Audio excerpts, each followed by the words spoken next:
Well, hello and welcome to another video. This one I think is going to be a reasonably quick one. We'll see how we get on. But what's prompted me to do this is, like many of my other YouTube videos, I sort of take a close look at what people are posting on Facebook groups and the comments on my YouTube content and things like that. And something I've seen come up quite a bit recently is people asking how to do custom Nadir logos on the floor. Now, this is something that many people already do. The way a lot of people do it is they will basically cover up their tripod with a solid colour, sometimes just a solid colour, sometimes they put their logo on it. That is one way to do it.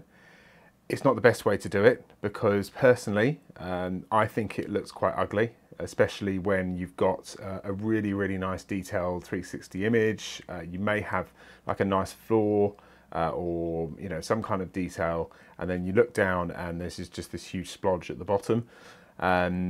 What I've done for many years, I started off by using a solid color, is once I actually had a PNG version of my own business logo, I created a PNG image to place on the floor of my tours. So what I wanted to do is just show you very quickly how to create that PNG image. It's pretty easy if you've got Photoshop. I'm going to base it on Photoshop, assuming that that's what the majority of people use. However, you can also do it on Affinity Photo if you wanted to do that.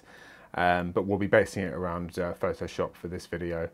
And that's going to be it really, just to show you, the process of creating that PNG image. It is very straightforward, and then we'll quickly run through how you can put it into your image, and yeah, we'll take it from there. So let's get cracking. Okay, so here we are in Photoshop. Now before we get started, there's one thing that I wanted to cover that is very important, and that's basically where you get your logo from. Now of course you can design one yourself. I'm not going to go through that in this video because that is a completely separate video altogether. But one thing I would recommend you doing is getting someone to design a logo for you. I had my logos designed for me, and I've got a number of different types. I'll just come onto here, I've got normal size logos, both in print and web size, in both JPEG and PNG, in black and also in white. And then I also have square versions of the same, again, both in print and web, in black and white. These ones are, very handy for, social media, profile pictures and putting in the bottom of photos and so on and so forth. But I think it was about £50 per logo type, so £100 in total, to have these logos designed. And bearing in mind that the logo is the forefront of your business, it's the image that people see that portrays your business. So it's very much worth investing that money to get a logo designed. Get something that is unique, that stands out, that people are going to remember, and get it done professionally. Of course, you could jump onto any website like Fiverr.com or something like that. And there are plenty of people that will design logos on there. So what I'm going to do is I'm going to go forward with this assuming that you have some kind of logo that you want to use as your Nadir. Most people, as I mentioned earlier, would basically just turn this into a circle, and then whack a solid white background circle on the floor.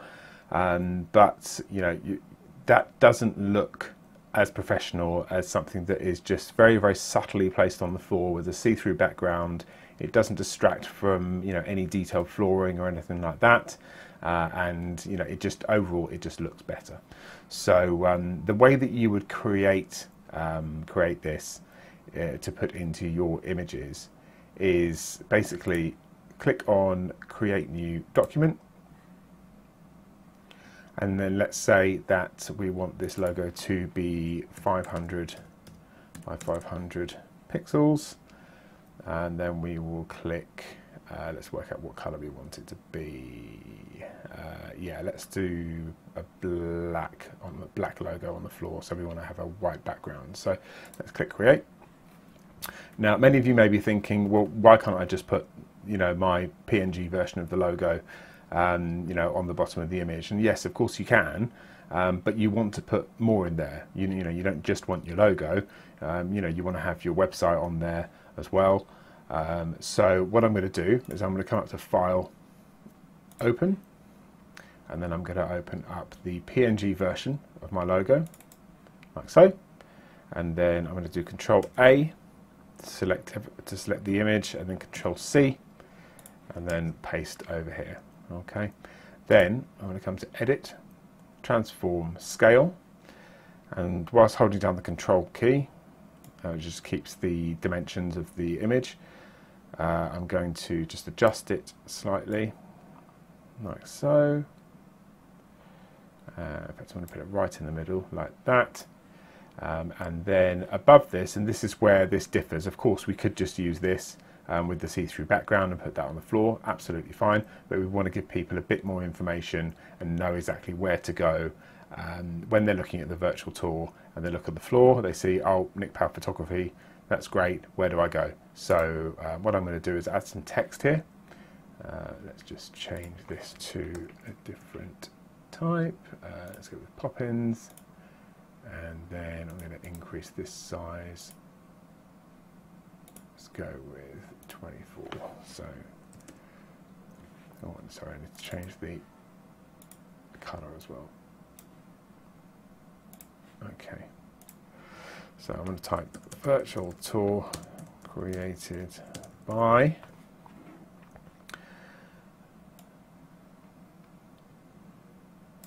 fact, I'm probably going to make that a bit bigger. Let's go with 30. There we go. So virtual tour created by, and then we're going to add another box at the bottom here and put the website.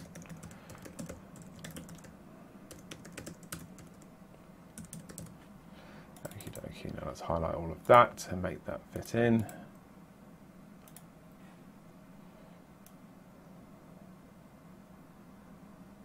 There we go.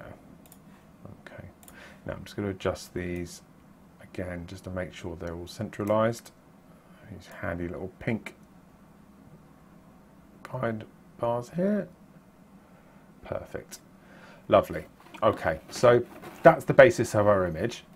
Now what we want to do is create a see-through background on there. So what I've done is just double clicked on the background image here, and then I'm going to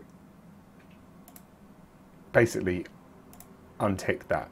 Okay, so we just make it invisible. Okay, so what that's done is, because we're using a PNG image, it's basically made the background completely see-through. And there we have it. We have our PNG logo ready to place on the floor of our images.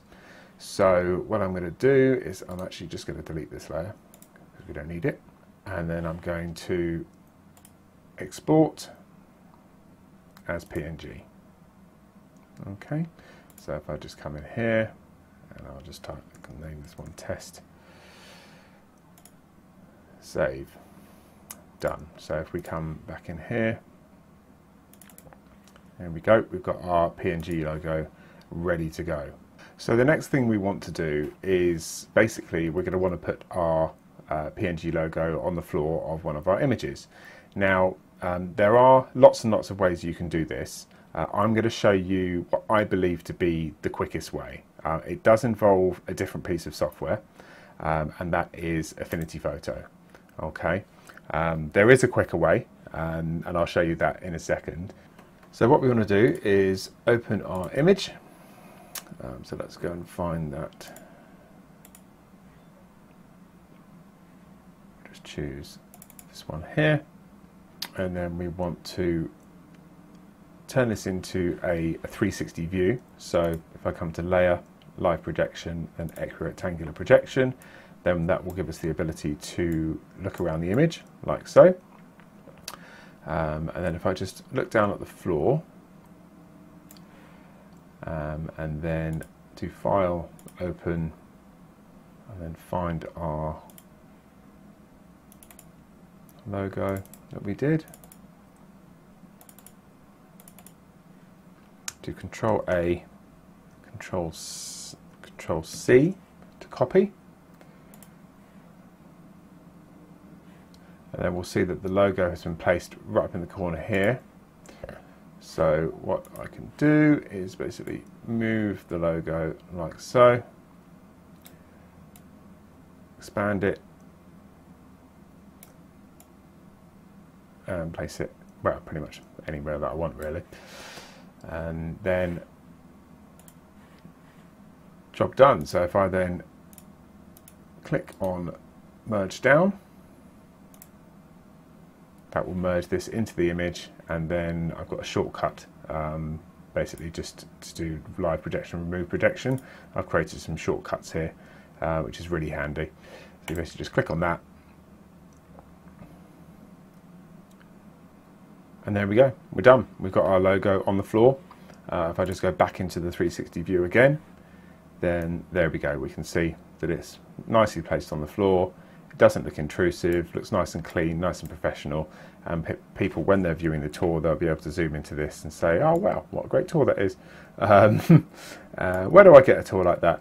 And then they'll come down here and look at that. Okay, so this is one of the benefits of putting a Nadir patch, or not so much a patch, but a Nadir logo on your tours.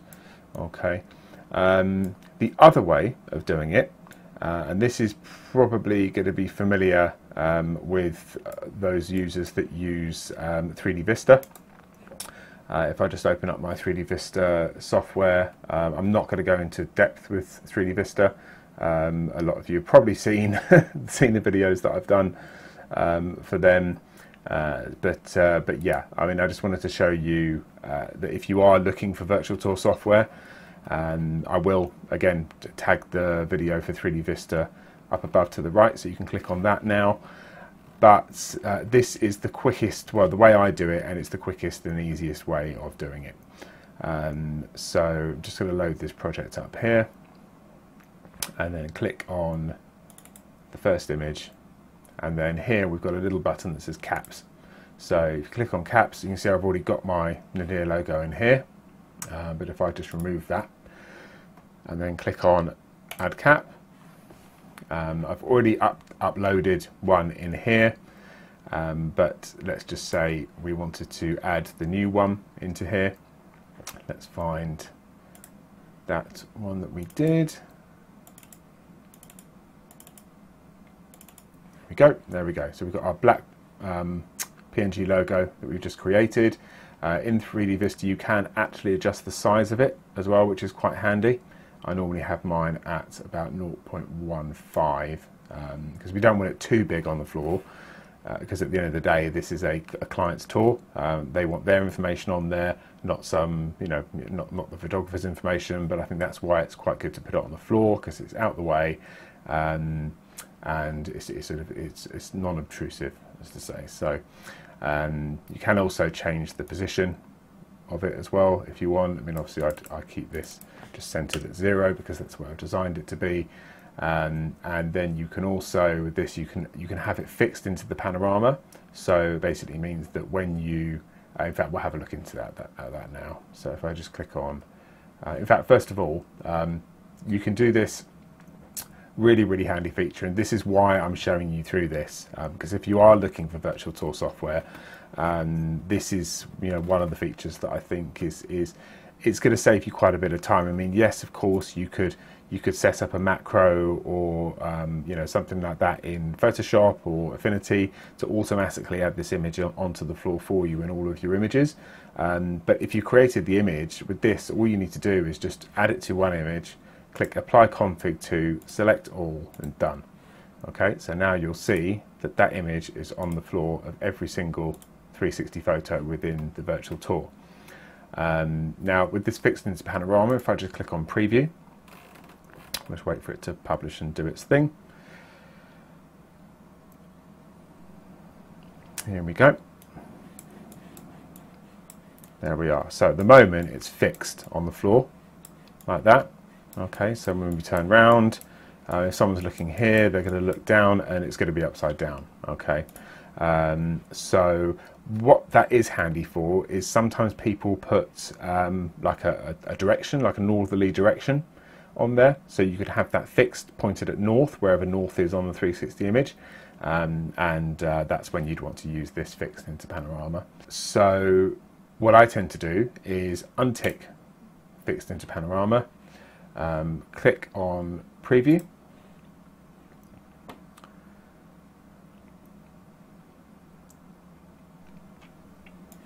and if we look down again, we'll see that when we move the image, when we rotate the image, the logo moves with it.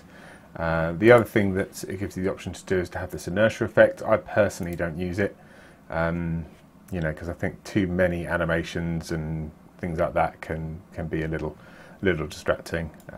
But it can look quite cool. Basically, when you turn it, it wobbles like that.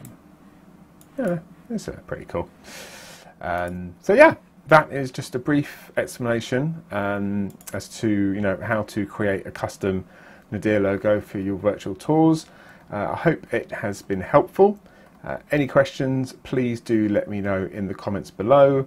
One other thing that I will mention, bit of a shameless plug. Some of you may already know that I have created a 360 virtual tour training course. This course will basically show you through how to create and take 360 images from beginning to end. Now, I've done this course in 4K, it's over 4 hours long, and it does cover both one-shot cameras and DSLR and mirrorless cameras as well. So it will go through things like camera choices, what lenses to use, tripods, panoramic heads, shooting, so setting up your tripod, finding no parallax points and editing and HDR processing and all of that good stuff. So it is available now, and if you are interested in finding out more, then please do click on the link below and yeah, take a look and see what you think. All right, well, thanks very much for your time, guys. Really appreciate it as always. You take care of yourselves, and I shall speak to you again very soon.